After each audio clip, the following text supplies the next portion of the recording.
Okay, let's get started. We got a lot to cover today. Welcome to the second of two webinars conducted this year from Hayward regarding the upcoming Department of Energy regulations for pool pumps.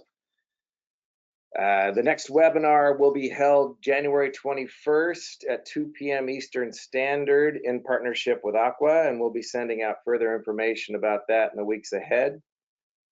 In the meantime, Hayward has launched a dedicated DOE resource center at hayward.com/regulations, and that's a great place to have a look after the webinar to just further educate yourself on what's going to happen. It's loaded with fact sheets, FAQs, videos, white papers, and their qualifying pumps list, which outlines which of their pumps will and will not be compliant, and it's updated regularly. You can also get in touch directly with experts at Hayward for any other outstanding questions you may have regarding these new pool pump regulations at DOE regulations at hayward.com, and this will be posted again at the end of the webinar. We've got two Scotts for you today. We've got Scott Petty, who is an international expert on pumps, knows all about the DOE pump regulations, and will be answering any question that you may have about the huge change that's coming. My name's Scott Webb. I'm the editor of Aqua Magazine, and I'm hosting this event and just learning right along with everyone else about what's going to happen soon and how to get ready for it. So with that in mind, like I said, we've got a lot of material to cover. Let's get started. Scott, are you with us? Yes, I'm here. We'll go ahead and get started. Just a quick introduction of myself. Again, product manager for pumps with Hayward. I've been with them for coming up on 17 years now, so I've seen a lot of the changes in the pool industry, especially as it relates to pumps. So excited to be here. Hard to believe it's been 6 months since the last time we did this. I'm still back in my bonus room, still banished from downstairs because my daughter says I'm too loud when I do this. So hopefully you guys can hear and see me okay, but we'll go through this. So want to talk about the exciting world of government regulations. I know everybody looks forward to this topic, but it is honestly probably the single biggest change in the pool industry, certainly in my 17 years. It's going to impact all of us. So, I congratulate all of you for taking the time to listen to this, because it's very important that you understand what this is. And as the title says, really understand the opportunity. You can, inclination maybe to hear this and think, oh my God, well, I got to learn something else, which may be true for some. But if you really look at what this opportunity can bring to all of us, I think you'll be excited. So with that, I'll do a quick overview, a relatively quick overview of what it is. When I say DOE, that's the Department of Energy. For what it's worth, before I forget, this is U.S. Department of Energy, United States. So it only impacts United States directly. Now, as global manufacturers, it may have some impact on what gets made in other countries, but this is just looking at the U.S. From that standpoint, it is federal, it's mandatory, so we don't have a choice, we have to do this. And it impacts basically everything, in-ground, above ground, commercial. There is an upper limit, but effectively everything's in this regulation. And something I think I forgot the last time we did this, to make sure it's clear, this being federal will supersede any state regulation. So any of our friends in California that's been living with Title 20 for years, Arizona, Florida, this will supersede that when it goes into effect. When does it go into effect? Next July, July 19th, 2021 to be specific. You'll hear me say it quite a few times. I think I say it twice on this slide. That is based off the date manufactured, not sold, which is very important. That means as manufacturers, we can't make it after that date. But we can still sell it if it was made beforehand. We can sell it, distribution can sell it, dealers can still install it. Nothing has to be returned. So really, it's not like the world radically changes on July 19th for the industry, but for manufacturers it does. So it's important to recognize that. I'm going to go through in more detail, but one thing that has been a point of confusion about this regulation is that there was some belief that all single-speed pumps go away, or at least all in-ground single-speed pumps go away. Well, that's not the case. There still will be single-speed pumps, not as many, but there still will be some. It varies significantly by pump family. I'll show you Hayward specific examples later. So it's not a one-size-fits-all. Like I said, this does cover above ground, even pressure cleaner booster pumps, but for the most part, those don't change as it results to the regulation. Even what we name the pumps is going to be different. Instead of rated horsepower that we've been doing for decades, we're going to be using total horsepower, which effectively eliminates the max rate and full rate terminology that we've been using. Special rates and above ground, it all goes away. And you'll hear me talk a lot about this weighted energy factor, WEF. That is the new efficiency metric. That is basically the miles per gallon for the pool industry. So pumps will have a WEF rating to talk about how efficient they are, and that's how you compare. That's how we know as a manufacturer if it meets the regulation. But probably more importantly, it tells you how one pump compares to another from an efficiency standpoint. From a scope standpoint, this regulation, like I said, it basically covers everything. Just of note, it applies to all manufacturers, domestic and imported. So it doesn't matter. If you're making a pool pump for sale in the U.S., it covers everything. There's a lot of nomenclature and classifications within this. So from a very high level, this is trying to boil a lot of information down to one slide, but I'll say things like, if you start over on the right side, three-phase pumps are covered, but there's actually no performance requirements. We do have to do some labeling, which I'll talk about. But for the most part, three-phase pumps don't really change. You'll still have mostly single-speed three-phase pumps. Of course, you can connect those to a variable frequency drive, but from a regulation standpoint, single speeds can meet there is no performance requirement. On the single-phase side, the section in the middle, there are larger single-phase pumps that can still that have no performance requirements, which means they can remain single-speed. But those are few and far between. The bulk of the industry is there on the left side that do have minimum performance requirements. As manufacturers, we have to meet them. Those are for 99% of in-ground, all of above ground, pressure cleaner booster pumps, etc. Not to get too deep in the weeds, but it is important. I'm going to talk about this later. So it is important to note that the DOE tells us that when they define these categories and the requirements for them, they can't be based off application because application, you can't enforce that. Nobody's in the backyard looking at, is it residential or commercial? So we use terms like residential, commercial, in-ground, and above ground, but that actually isn't part of the regulation. They actually have to use a physical characteristic. So they use things like self-priming, which kind of by definition, in-ground pumps are self-priming. A few above ground are. Things like non-self-priming. So there's different definitions as it relates to it. This does come back later in the later slide. There are other things in this regulation that I'm not covering. Things like they're officially called integral sand filters and integral cartridge filters. We informally refer to them as Intex type pools and equipment. Those are technically covered, as well as portable electric spas, but they have either minimal or no performance requirements. So I'm not really covering those in any detail. So weighted energy factor, WEF, WEF, not WTF is my joke, but very important. In fact, it was important enough that Aqua was kind enough to work with Hayward for an article that was just published in the November issue. So if you want to get even more about weighted energy factor, there is, recommend to go out and check the November issue of Aqua. There's an article dedicated to weighted energy factor, or WEF. And I'm going to talk about it a lot in this presentation, these next couple of slides.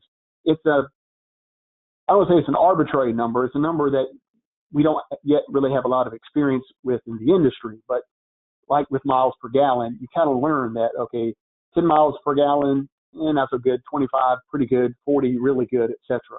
We'll come to learn that as an industry. We put some numbers on there just to kind of give you an idea. Single speed might have a WEF of 2 or 3, maybe up to close to 6, but that'd have to be really efficient.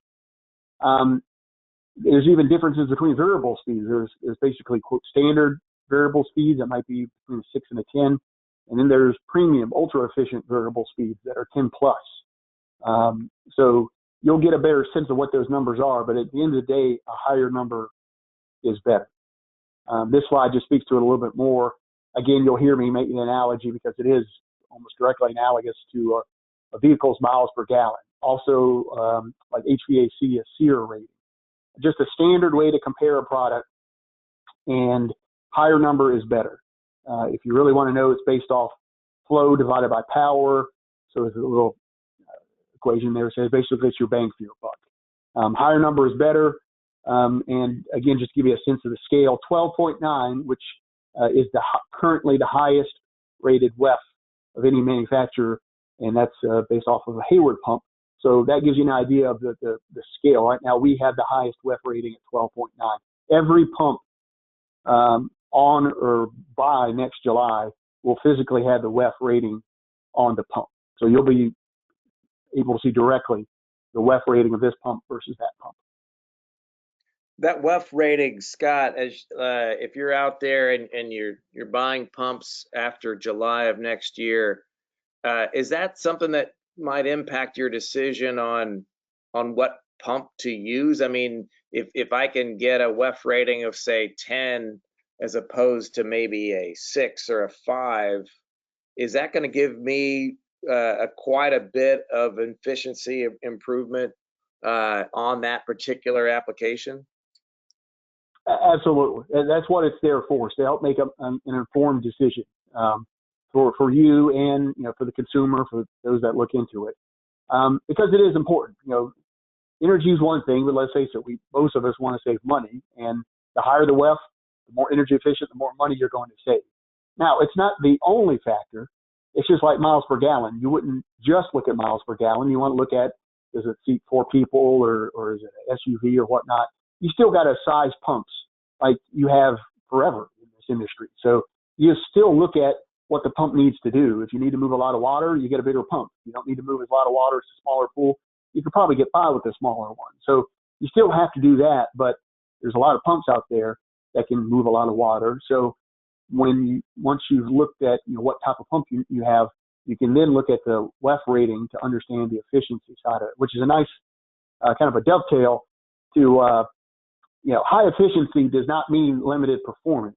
Some of us may initially think of, when you think of high miles per gallon, you may think of, and no offense to anyone that has a smart car, but very efficient, but not really known for its performance. Not the most, not a lot of acceleration in those type cars, at least that I'm aware of.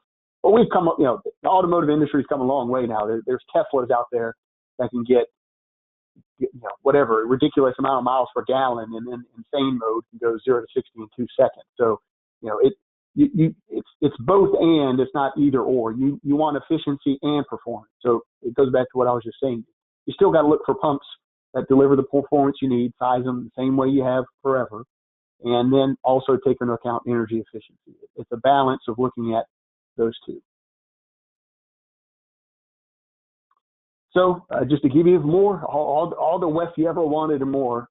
This is I always joke. I'm a former engineer, so I'm contractually obligated to put a chart in every presentation. It's just what I have to do. But this is plotting WEF, that weighted energy factor, versus a new term, yet another term called hydraulic horsepower. They've actually shortened it here to hydro horsepower. Sometimes you'll see it listed as HHP. That's not the same thing as motor horsepower. It's actually proportional to pump head and flow. That's why these numbers stop at like 2. instead of 3 and 4 and 5, well, 3 and 5 horsepower that we do on the motor side. That hydraulic horsepower is used for the WEF calculation, but it's not anything that we have to publish as manufacturers. In fact, DOE says you don't even have to label it on the product. So it's not something we as an industry need to learn. It's something that manufacturers have to use to calculate the WEF. But what this chart is showing, more importantly, is this is all the manufacturers, Hayward and others. We work with the DOE. We provided data to them, and this is plotting all that data. The blue dots are single speed, the red dots are 2-speed, the green dots are variable speed.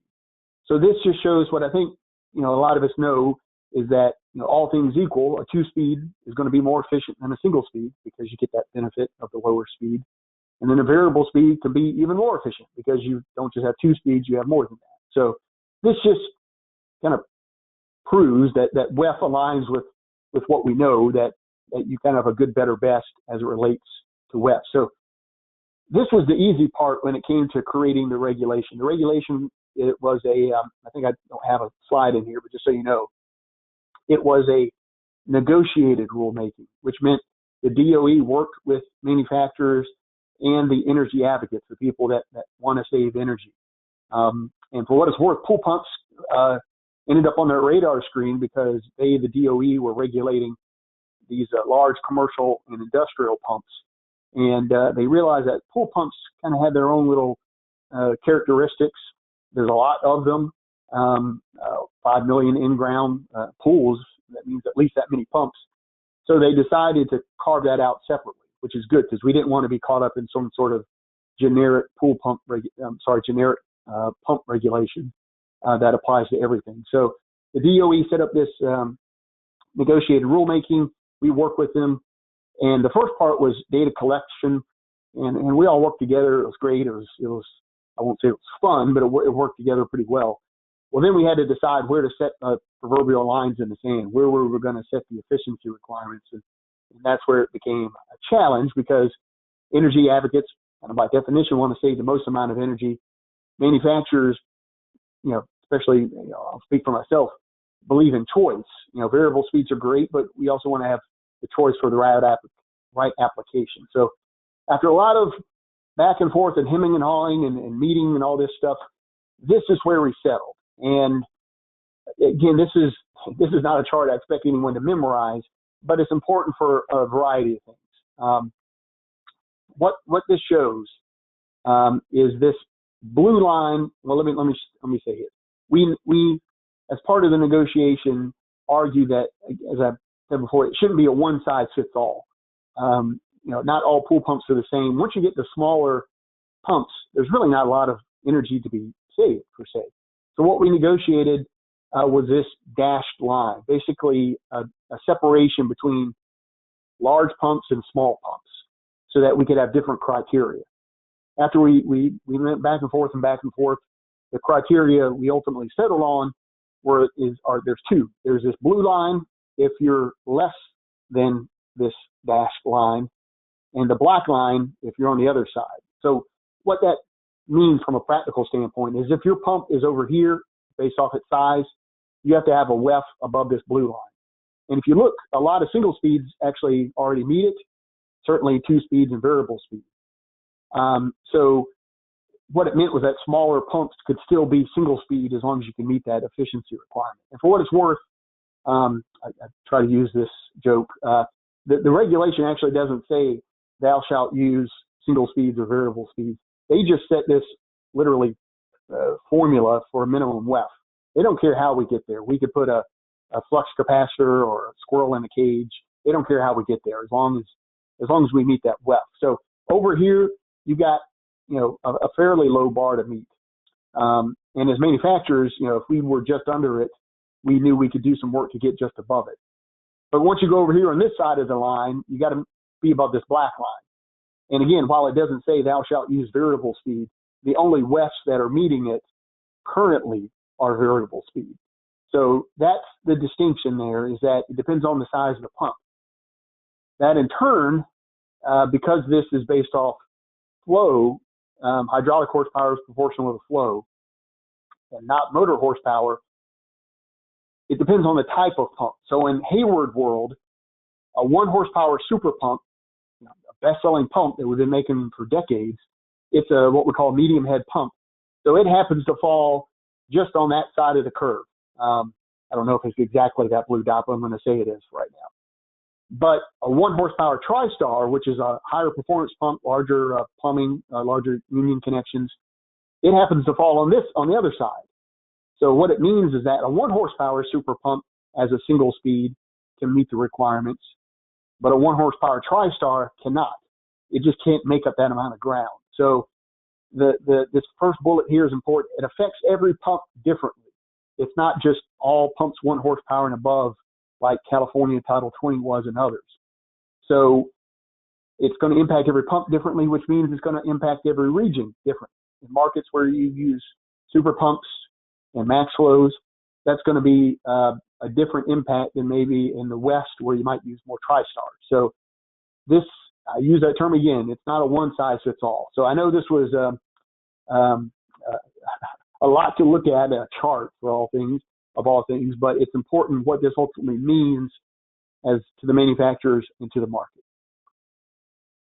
Scott, you mentioned that, over the course of a long period of time, maybe years, there were negotiations with the DOE. I just wanted to make sure I understood this right.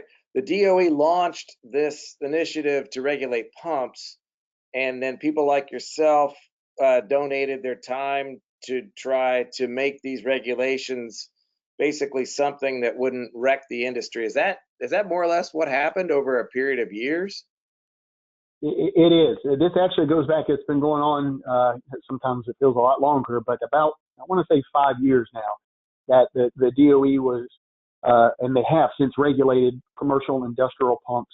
But we as an industry came to them as manufacturers with, well, now PHTA was APSB, came to them and said, no, we need to carve out pool pumps separately. And basically, we wanted to control our own destiny. We didn't want to be part of some general purpose regulation, and then it completely disrupts the industry. So we wanted to be part of it, and it was, this is their terminology, but it was very much that. It was a negotiated rulemaking. We worked with them. We got some of the things we wanted. We didn't get everything we wanted. But we absolutely, as an industry, worked to make this as fair as possible. We didn't want to have variable speed pressure cleaner booster pumps, the minimum requirement. They may exist and be an opportunity, but we didn't want it, that was the only option available, because at some point it may become impractical. So we as an industry spent a lot of time and a lot of meetings to get this to where it is. And, like most things, it's not perfect, but I will say it's certainly a lot better than what could have happened, which is absolutely no control. And then who knows where this could have ended. Right. I just wanted to thank you on behalf of the industry. My guess is that the government, if left on its own, might have come up with some regulations that would be less than palatable. Just my impression. Oh, they said it because the DOE, they don't know pool pumps that well, so they said we could have very easily set this bar up here, and 2 pumps out of 100 would have met it or something. Right. They could have done whatever they wanted to, but they've learned it's more effective to work with parties to do that. So that's we're just now in the phase where we're about to execute what was done over the course of many years. Cool. So there's a lot that comes out of this, and again, ultimately it's a good thing. It's a single biggest transition I can think of, but there's a lot of tangible benefits. For one, for manufacturers, for distributors and dealers, I got to believe for you as well, we're going to have less models, less SKUs. The reality is there's quite a few pumps that don't meet the regulation. That's kind of the intent. So depends on the type of product, like I said, but you could probably estimate, probably a little bit conservatively, 60 to 70% of in-ground models or SKUs will be discontinued. They can't meet the requirement as a single speed pump, for instance. Even most 2 speeds won't meet the requirement, at least on the in-ground side. So there's going to be less SKUs to stock. There's probably going to be ultimately less confusion because of that. So that's actually a good thing for the industry. On the Hayward side, just to put my Hayward hat back on, and what this means specifically for us. A lot of information on this chart here as well, so I'll try not to spend too much time because all of this is available in more detail on that website that was mentioned before. I'll mention again a few more times, Hayward.com regulations. There we have published lists for all of our categories, in-ground, above ground, and commercial. This chart here is just a very high-level summary. I didn't want to try to list every single part number. That'd be a lot. So first of all, I'll actually start at the bottom of the chart. It's a little bit easier to explain working my way up. The above ground in Hayward world, that's Matrix and PowerFlow LX, both pumps and pump filter systems. It doesn't matter how the pump is sold, either by itself or with a filter system, it's still regulated. All of those Hayward models will be compliant. I got a little new starburst there on Matrix because that's actually different than what I said for if anybody's watching this for the second time, God bless you, from what I said in March. At that time, we didn't think we were going to be able to keep a certain size of Matrix, but we were able to do some work and get that over the proverbial line. So those SKUs stay. Same thing with our booster pumps. But once you then get above that into the in-ground side, that's where you start to see changes. So our Super Pump and MaxFlow XL, 1 horsepower and below will be compliant. Well, that in turn means 1.5 horsepower and above will not be compliant. None of our Super 2s will be compliant, so all those models are going to go away. And then in the case of TriStar, there'll be a new 1.1 total horsepower, which I'll talk about that term again in a minute. And then on the other end of this, the high end of the spectrum of 5 horsepower, and then all of the 3-phase models. So this is twofold. One, to show the specifics for Hayward, and like I mentioned, depending on where you are or what types of pools you service or build, you may use some or all of these types of pumps. It's going to vary. But this also reiterates, like I said, it's not one size fits all, to use that term again. It's not just 1 horsepower and below. It depends because it's flow-based. And it varies depending on, in our terminology, in-ground versus above ground, in DOE terminology, self-priming versus non-self-priming. So ultimately, it impacts every SKU. We've already, like I said, published our list. It'll be in our buyer's guide. So if you're buying a Hayward SKU, you can very easily know if that SKU is still going to be around, or meaning if we can still make it after next July. It is important to note, as I said back in the beginning, all models, every pump, everyone listed here. I don't have commercial on this list, by the way. I apologize. But all pumps will have both the WEF rating, but they're also going to be rated as total horsepower with a service factor of 1. I've got a slide later on about some examples of what that means, but just know that even what we refer to it, instead of calling it 1 horsepower, it might be something like 1.1 total horsepower. So just note that the nomenclature is going to change. Single speed pumps. This we actually, if you got the e-blast for this, we titled the truth about DOE regulations, because there was a lot of confusion, misunderstanding that all single speed pumps go away. That's not the case. There still will be single speed pumps. And in the case of Hayward, our best selling Super Pump 1 horsepower and below. Same thing for MaxFlow XL. There'll be a new 1.1 total horsepower TriStar. Really, all above grounds will stay. Single speed, of course, we do have 2-speed and variable speed versions, but all of the single speed versions will still be available, and booster pump as well. So there will be less single speed pumps, larger ones, but there still will be single speed pumps on the market. They don't all go away. Obviously, a big impact is that variable speed pumps. You're going to be seeing even more of those. All Hayward variable speed pumps, in ground and our above ground, are compliant. They meet the WEF very easily, I'll say. And in fact, we are proud of that. We, as I mentioned before, we have the #1 rated pumps for energy efficiency. We have the highest WEF out there. So we know that we meet these requirements, not just the minimum requirements, but I'll talk about Energy Star in a little bit in terms of an even higher bar that you have to. In fact, next slide, I forgot about that. This is another point of probably a little bit of confusion and make understandable. DOE is mandatory. We have to do it. Energy Star is voluntary. We can choose to do it. Energy Star is actually part of a separate government organization, part of EPA. It's been around for pool pumps since 2013. So the little blue sticker that you see on a lot of other things, we've been able to put those on pool pumps since 2013. And those are now, I should say, Energy Star is now typically the basis for most utility rebates. So in your markets that may have utility rebates, a lot of those have pivoted to, if you meet Energy Star, you can be eligible for a rebate. Energy Star has now pivoted to, now that's based off WEF. They've aligned with the DOE. Energy Star, by definition, they want to reward the best of the best. They don't just want to give it to everybody, because that defeats the purpose. So only the most efficient products get Energy Star. Well, once DOE goes into effect, DOE raises the minimum, so Energy Star has to raise the bar even more. So they are currently, they came out with a version 1.0 in 2013. They changed that to a version 2.0 in 2019, basically aligning using the WEF metric. They will then go to a version 3.0 in July 19th, 2021, basically raising the bar above and beyond DOE. So a pump can meet DOE, but it may not meet Energy Star. And again, just to give you an idea of the WEF scale, most Hayward variable speed pumps already exceed that Energy Star 3.0.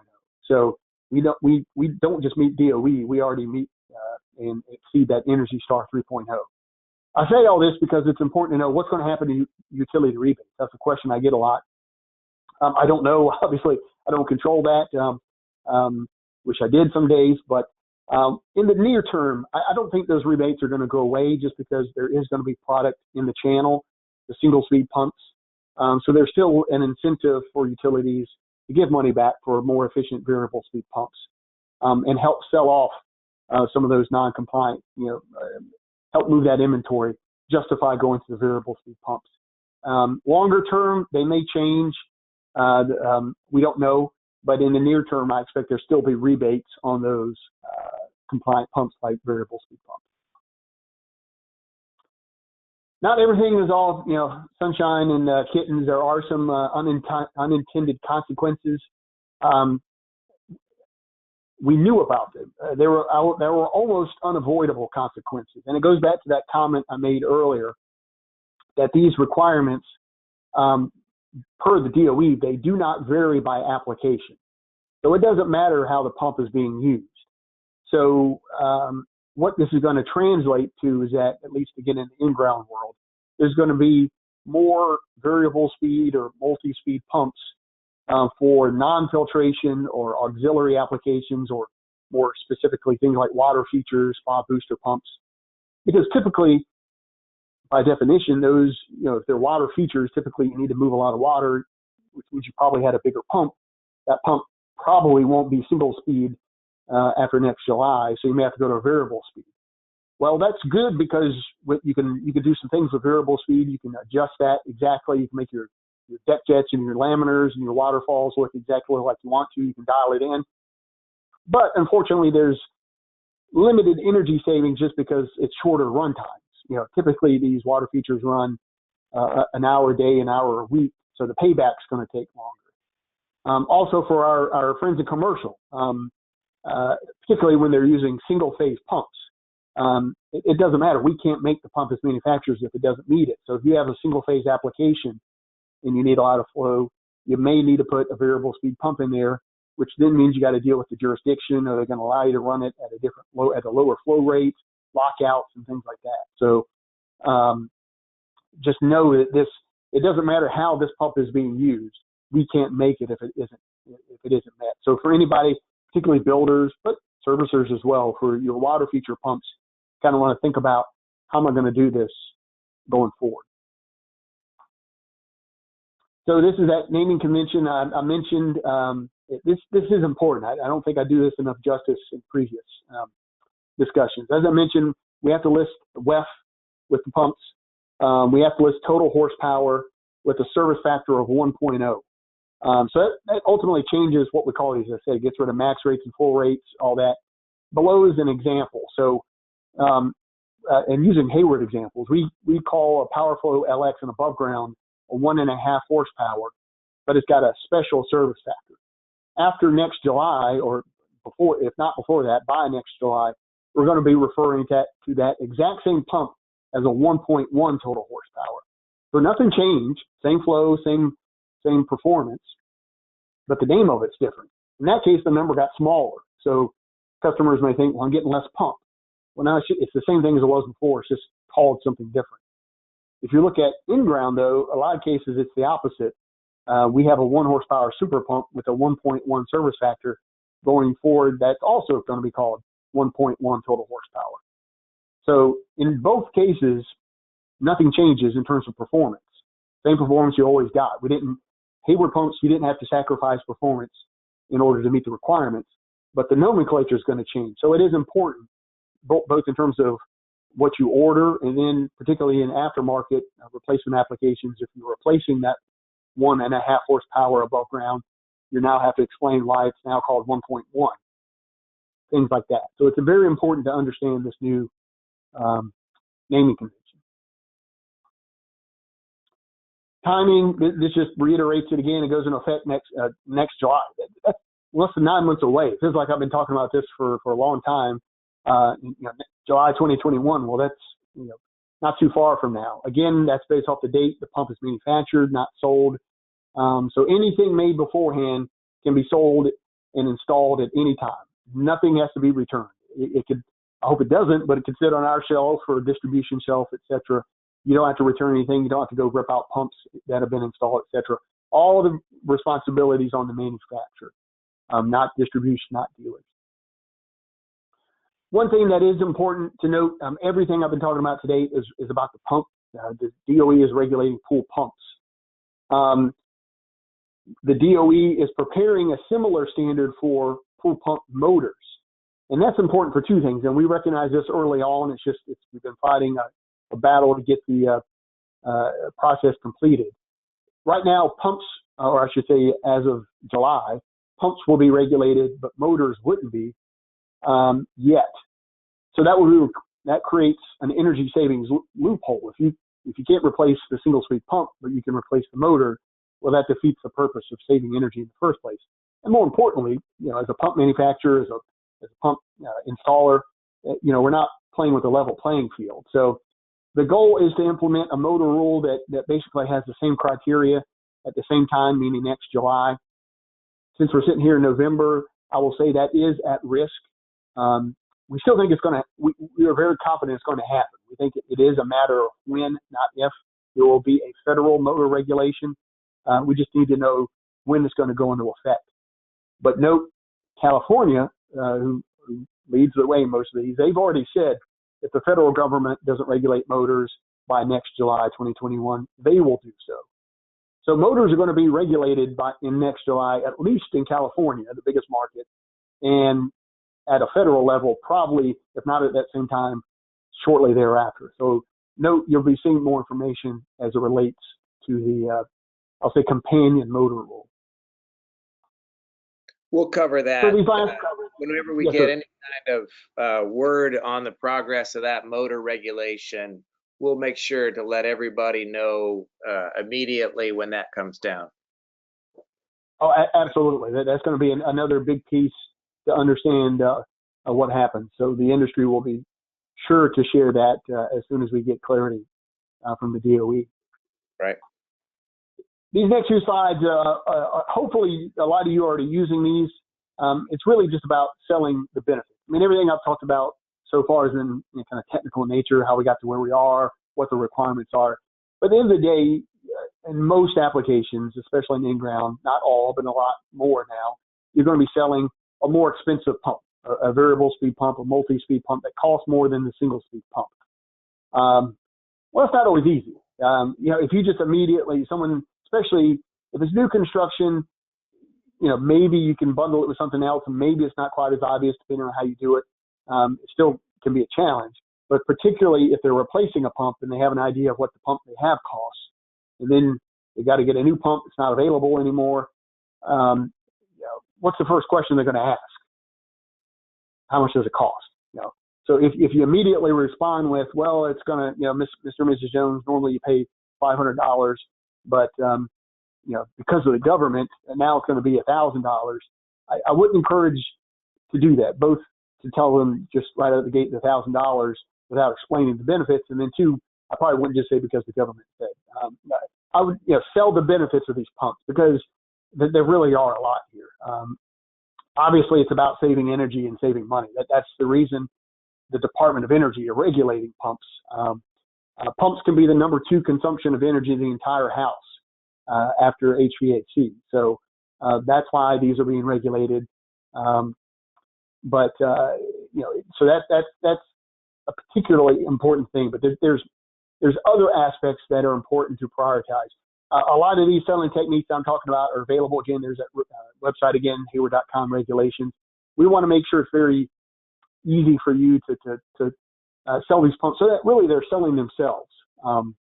They should. So, like I said, probably the first question that most people are going to ask, I know I probably would, someone asked me about this new thing. Well, how much does it cost? Again, if you just focus on the purchase price, that doesn't really tell the whole story. Because for a pump, the purchase price is usually a much smaller portion of the cost of operation. And that's regardless of whatever type of pump it is. And I mean, that's the case for a lot of things in life, what you pay for versus what it costs to use it. So this is a very general chart. I don't have any numbers on it because the numbers depend on where you are, what you pay in electricity, how long your pump season is, how many hours per day. We have calculators. There's Department of Energy calculators. You can go in and plug in your specific numbers. But the story is still the same, in that with a single speed pump, the purchase price is it's that iceberg from the previous slide. It's a smaller piece compared to what it costs to operate. I mean, you can buy a single speed pump might be $500, but it might cost $900 a year to operate, depending on, again, a lot of upon variables. So that might be $4,500 over the course of 5 years. Obviously, again, that exact number is going to vary, but the message is that what it costs to operate is typically a lot more than what it costs to actually buy. Well, with a variable speed pump in particular, for a new variable speed pump, that might be twice as much, meaning, for a new construction, just what's the complete price of that new variable speed pump? It might be twice as much, $1,000, $1,200, but its cost of operation is significantly lower, up to 90% lower. I'm even being conservative here and saying half as much. So over its lifetime, you're saving a lot of money, thousands of dollars in most applications over the course of its lifetime. And like I said, that's if it's brand new. If you're upgrading, or meaning if they got to buy a pump anyways, you just need to look at the difference between the single speed and the variable speed. So it's just how much is that adder. The operation cost of that variable speed pump is still going to be the same, but the net impact is that you have even greater savings. So I just, again, I'm sure a lot of you guys are already doing this and could probably, teach this portion of the class. But for those of you that maybe just haven't yet had to or had a lot of need to get into these types of pumps, strongly encourage when someone asks, how much does this cost? Help them understand how much does it cost to own, because that's a very different answer versus how much does it cost. Energy and saving money are the main things, but in the case of, but wait, there's more. There are a lot of other benefits of variable speed pumps. The second most important, and even in some cases you could argue even more important, is the quiet operation. I mean, a single speed pump by definition runs one speed. Going back to a car analogy, it's like having a car that goes 100 miles an hour all the time, which sounds like fun, but may not be the most practical, and certainly isn't going to be the quietest. Versus a variable speed pump, a multi-speed pump, you can dial that into what you need. And again, just a little credit to Hayward, we've done some testing at a third party, and our sound testing has proven to be up to 50% quieter than the leading competitor. So, it's not just about saving energy, that's important, but it's about how quiet these pumps are. When you run them at low speed, a lot of times you can't even tell it's on. Typically benefits the entire pad, better filtration. You still got to meet you still want to turn the pool over and keep sanitization. But instead of running a single speed pump 8 hours a day, 12 hours a day, which means the water's not moving for 12 or whatever, 16 hours a day, you can run these pumps at lower, medium speeds and keep the water circulating. I use this line I stole from somebody years ago. Moving water is happy water. So you want to keep the pool circulated and sanitized. That keeps the chemicals in circulation longer. So there's typically just a variety of benefits to running these pumps longer, but at a lower speed, both in terms of sound, energy savings, filtration, etc. So just to kind of wrap this up, and then we can pivot to some any questions, but broke this up into two sections. The key takeaways, the technical piece, all the nitty gritty details behind where we're about to be going. We're not quite there yet, but we will be soon. So in fact, less than 9 months from now, we're going to be enforcing this July 19th, 2021, based off date manufactured, not sold. Hopefully that came through loud and clear. Again, as I said, it doesn't change based off application, so it doesn't matter if the pump is being used for filtration or water feature. You still have to meet the requirement. It applies to everything. I didn't spend a lot of time on commercial pumps, but no, it does cover it. If you're three-phase, world doesn't change as much, but if it's single-phase, semi-commercial, you're going to, we still can't make those pumps. Doesn't matter. On the in-ground side, single-speed pumps will still be available. Our 1 horsepower super pump that we've been selling for decades, we're very thankful for. That's still going to be around. Same thing for Maxwell XL, 1 horsepower TriStar. The total horsepower naming, it is important. It gets rid of max rates and full rates. I didn't spend as much time about that, but we do some things in this industry where we have the exact same pump, but it's called a max rate for one market versus a full rate. Well, now all that goes away because it all has to be labeled total horsepower. On the above ground and pressure cleaner booster pump, as I said, most everything stays single speed. There are variable speed options out there, but the minimum requirement to meet the regulation, most single speeds can meet that. Particularly important about the total horsepower naming convention, because in some cases that number might be lower than what it's replacing, but no, it didn't change performance, at least in the case of Hayward. I can't speak for everyone else, but in Hayward case, we didn't change performance. It just changed the naming of the pump. But most of us are all here because we're in it for business. The pump is the technical is the means to the end. So what does this mean to our business? Sell the benefits, like I said. It's talk about the total cost of ownership, not just the purchase price. Very important. Talk about the quiet operation, the benefits, better filtration. Again, another car analogy. It's like having a car with a gas pedal. Again, running 100 miles an hour all the time might seem kind of cool at first, but not the most efficient. You can dial in what you need to do, which is really the benefit of these pumps. Business impact, you don't have to return anything. Business as usual for pretty much everybody except for the manufacturers on the July 19th date. But obviously, at some point, if we can't keep making them, those pumps will start to sell out of the channel. But know that you don't have to return any of those.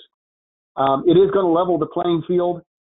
This is federal, so it doesn't matter, particularly with, I'm going to use the bad word now, the internet. It doesn't matter. They can't go online. If we can't make the product, it's just not available. So it's really going to level the playing field for everybody. Certainly, especially once the motor rule goes through as well, that will level set all that. And a little cliche, but I wanted to put it in here, is that this is a win-win-win scenario. It's a win for the consumer because they are saving money. These pumps pay for themselves in most cases in a season or two because of all that money they can save over its life of operation. So the homeowner is getting saving money, pays for itself, quieter operation. And we shouldn't be bashful as manufacturers, as distributors and dealers. We're selling a product at a higher price. Profit's not a bad word. We're delivering a better product. And, it wouldn't be a presentation without a quote at the end about adapting. And that's really what this is. Like I said before, this is the single biggest change in the industry. We're going to need to adapt to that. But if you're watching this, you're preparing yourself. You're adapting to the change already before it gets here, and adapting to the opportunity. That's really the key word. If you were to take away anything from this, actually, I'd probably say two words. Weighted energy factor. I'll count that as one thing. Weighted energy factor and opportunity. Those are really, if you had to take away anything from this, it's about that. Look at the WEF and look at this as an opportunity for what you can do going forward. Well, I think for the last, and it's probably on the last slide too, just to reiterate, Hayward.com regulations, a lot of information, all the SKUs I talked about, selling features, details. We encourage you, please use these tools, these resources, prepare yourself for these new opportunities. And if you got any questions, I'll certainly turn it back over to Scott to moderate, but I think we have a feature with the chat box. If you think of anything afterward, oh my God, you can always email, if you have my email address, or you can use this one here. Again, Hayward.com regulations, any of our social media. If you have any questions, we will do our best to answer those so that everyone is prepared going forward. That's all I got. Great. I'm just going to pretend that I'm a service. I work for a service company and I replace pumps, and I just had the busiest summer of my life.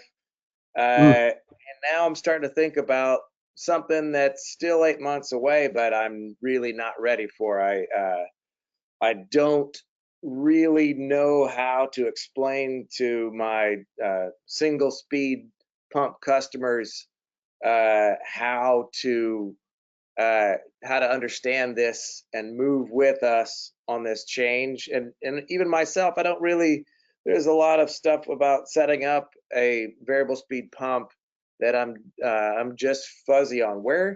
What's my next step to educate myself on everything I'm going to need to know starting in July of next year?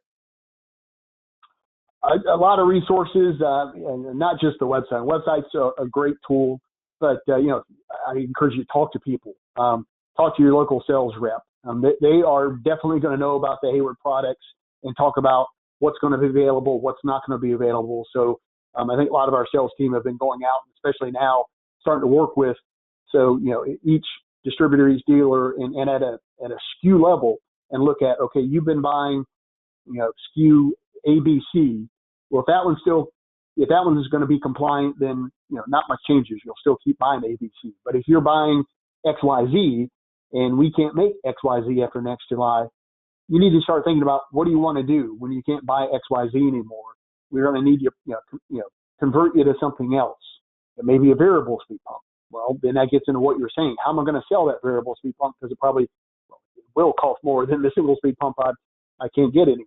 So I think it's important to work with your local representation to understand the specifics. What we're talking about here is covering the entire United States and all pool pump manufacturers that sell into the United States across the globe. At the end of the day, it comes down to you and your specific market, specific models that you're using. So I would encourage you to take this broad topic and make it very specific for you and say, okay, here's the SKUs I have that are still available. I'll put this in the bucket. Not much changes, but here are the SKUs that are going to change. I need to think about what I'm going to do and how I'm going to start to prepare my sales story associated for those pumps going forward.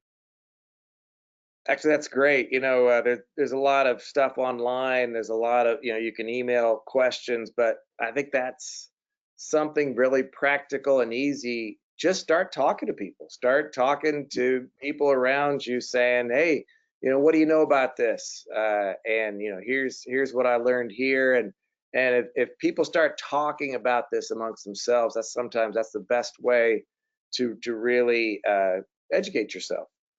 Absolutely. I'm going to read a little closing statement, and then we're going to get to the amazing number of questions that we have received during this webinar.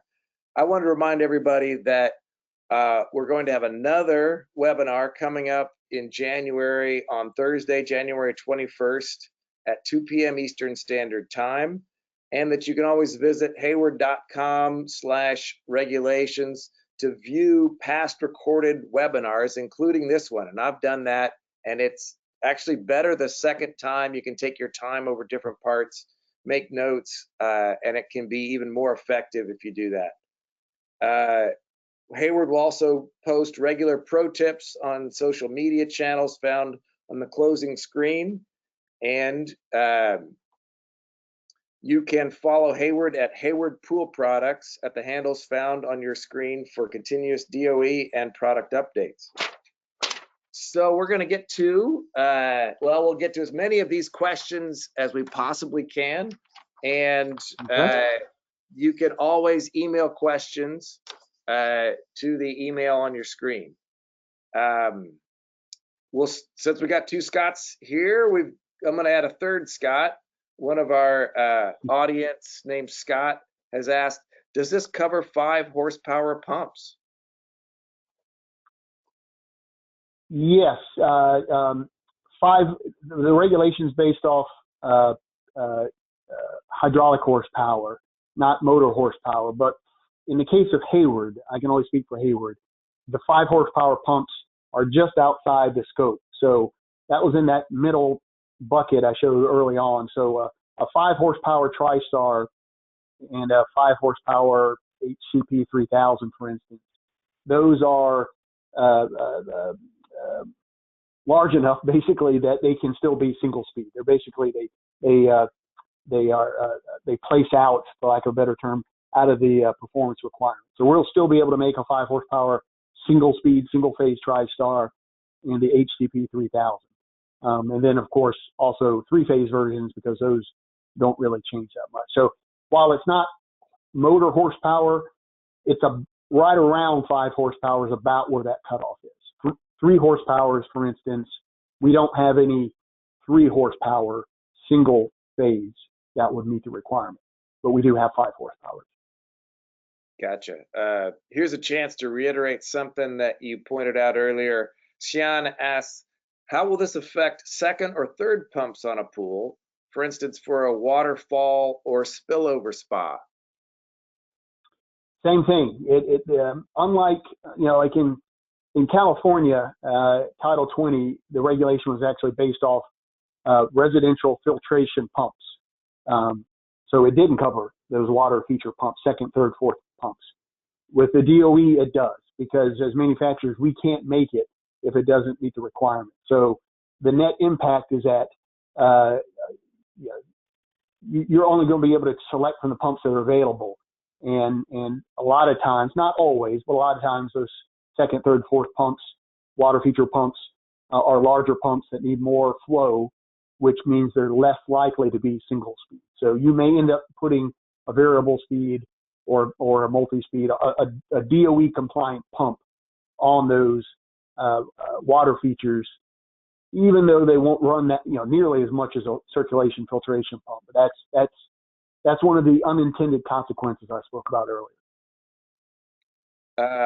Brock asks, will you be able, you as in Hayward, be able to make and sell parts for non-compliant pumps after July, or do parts have to stop then as well? And I assume he means accessory parts. I'll answer that in 2 parts. Pardon the pun, 2 parts. We'll still make all the components available for replacement impellers, diffusers, screws, and things like that. One of the questions that I imagine is probably in the list of questions here, so I'll go ahead and jump to it, is about warranty of single-speed motors. That's a little bit fuzzier because that gets into that motor rule I talked about. So if you were to install a single-speed pump today, and 2 years from now they need a warranty, assuming they had an extended warranty on it, you can still get all the service parts, a seal, impeller, diffuser, etc. The motor may or may not be available depending on what happens with this motor rule and what we're allowed to do. Now, as a manufacturer, we're obviously going to cover warranty, so we'll make the customer whole. But whether or not the motor, the single-speed motor, will be available, we're still not crystal clear on. All the other components, everything else, we'll still make those available. Gotcha. TJ wants to know what will keep people from installing above-ground pumps into in-ground pools. 2 things, really. One, self-priming, because again, the way the regulation is written is actually not in-ground versus above-ground. It's self-priming versus non-self-priming. So if it's a self-priming pump, it has to meet this requirement. There are requirements for non-self-priming pumps, but they're not as stringent. But the punchline is that you're probably not going to want to put a non-self-priming pump on in-ground unless you put it in a flooded suction application, which is fairly rare.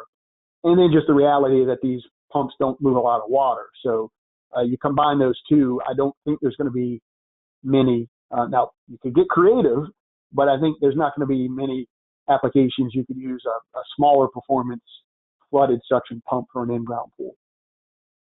Gotcha. Sam wants to know, how will this affect warranties?